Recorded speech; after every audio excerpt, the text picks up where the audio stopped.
Hi and welcome back to the Tiny French Bake-On for Pie Week Technical. Bakers, welcome to your technical challenge.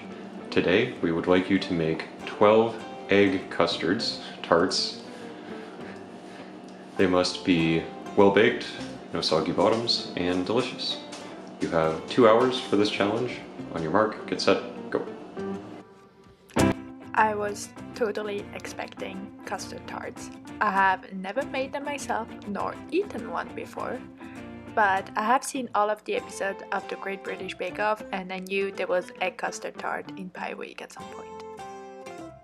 It doesn't hurt that Ted explicitly ordered a mini tart pan for this challenge. So here we go. The tart shell is a sweet crust pastry with almond meal added to it. I'm fairly familiar with recipes like this. I have used almond meal with my all-purpose flour before, and to which you add some cold diced butter. And then the recipe was pretty vague on how to assemble the pastry case, but I have made many short crust pastry before, so I decided to use my fingers, rubbing the butter and the flour, smooshing it together, and then adding the egg and a little bit of sugar to it, my wet ingredients, to a well that I make into the dry ingredient and assembling by hand at first with the fork. It's a little too wet to put your fingers in, honestly, once you add the egg, but once it comes together kind of like wet sand, I smushed it together using cling wrap until I have a nice even square. You might recognize the technique I use for the flaky all butter pastry that I made on my strawberry rhubarb pie. This is pretty much how I make every pastry crust and let it rest in the fridge for 30 minutes. I assembled my ingredients for the custard, very scientifically measuring the milk, and then got disappointed. Today on the Tiny French Bake-On, I separate a million eggs.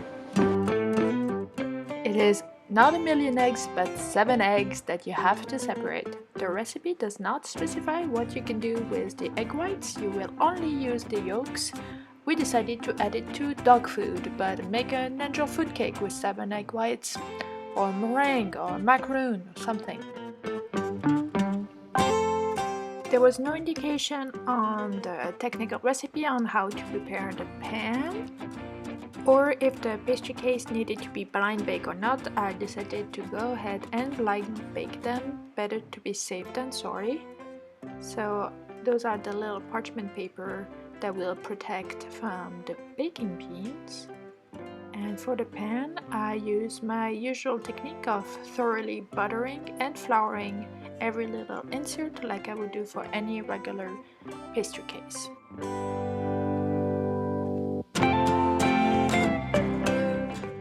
I had 2 whole hours for this challenge, and I ended up having a lot of time to go back and forth between the fridge and my workspace, so don't hesitate to put anything you want in the fridge to let it rest, let the butter harden, and it's going to be just easier for you to work with. Here I am grating my nutmeg, and I even have time for a little coffee break. Removing my pastry case from the fridge, and it is actually very soft. It's a little softer than what I'm usually working with, so I had a fair bit of stickage. It was very easy to roll, very smooth. But once I tried to roll it up onto my rolling pin to place it on top of the molds, it was too sticky, so I used some parchment paper on top of a cutting board. And see how it breaks, it falls apart. I look very disappointed, very worried. I'm not used to working with such soft pastry case, but just put a cling film wrap, the one that I was using with the fridge, and see, just rolls back up. if you have the time to put it back in the fridge to let the gluten relax and have a tender crust, which is what I did, you will not run into any problem. Having the pastry case cold actually is better for cutting the little shapes out as well. So this way I was able to have very thin cases that I could place one by one using the little provided stamper that I have to say was very useful. However, it turned out that this tin was too thin for the overall custard tart. I think it's meant for fruit tarts that can be overhanging with fresh fruit. It was not thick enough or deep enough to accommodate for the amount of custard. But here I go blind baking using ceramic baking beans. You can use rice, dry beans, anything that you have during this quarantine laying around your house most likely. But I have ceramic beads and you really want to fill them up, not just put a couple. You really want to have all of the sides really tucked in with the beads.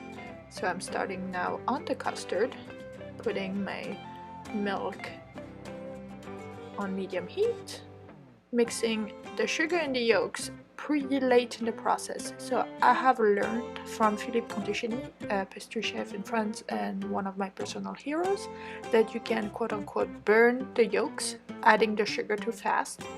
That creates little dry particles of yolks. So really add your sugar at the last minute to your yolks and tempering the yolks with the milk little by little before placing it back into the stove, and in my case making a huge mess. I also always strain my custards, but first I have to check onto my pastry case after 10 minutes of baking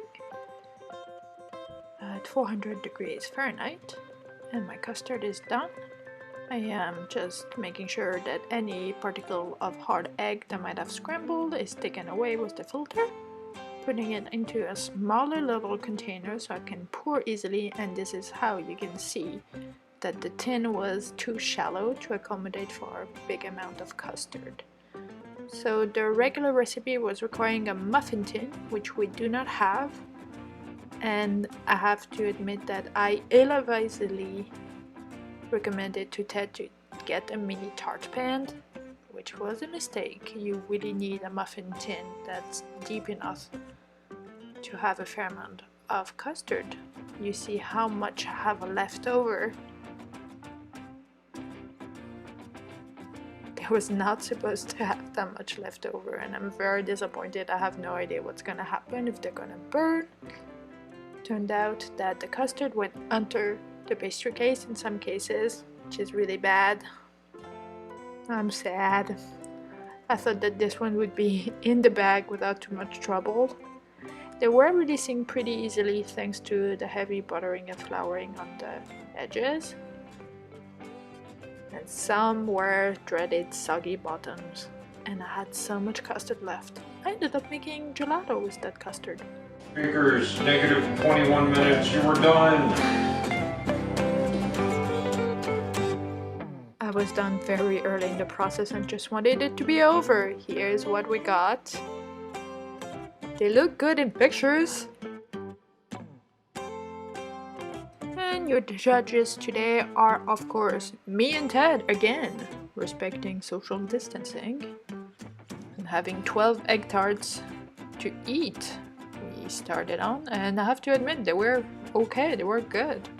They were not the best, definitely lacking in custard as you can see here. I don't know why he's waving a cookie at you, but yeah, they were decent, not perfect, far from being perfect. Half of them had soggy bottoms, which I'm showing here, when the custard went underneath the pastry case. So I'm really glad I did blind bake them at least, protecting some of them. I gave myself a 4.5 and Ted gave me a 3.5 out of 9. Not a great grade, even though he did eat all 12 of them in one day. Thanks for watching this installment of the Tiny French Bacon. Please visit my website or my Instagram at Tiny French Bacon for all the updates on what I'm baking. Bye, we're done. Oh wait, show the puppy. Today celebrates the 1-year anniversary of the arrival of Franz into our life. We fell in love with him. Yeah, of course you should because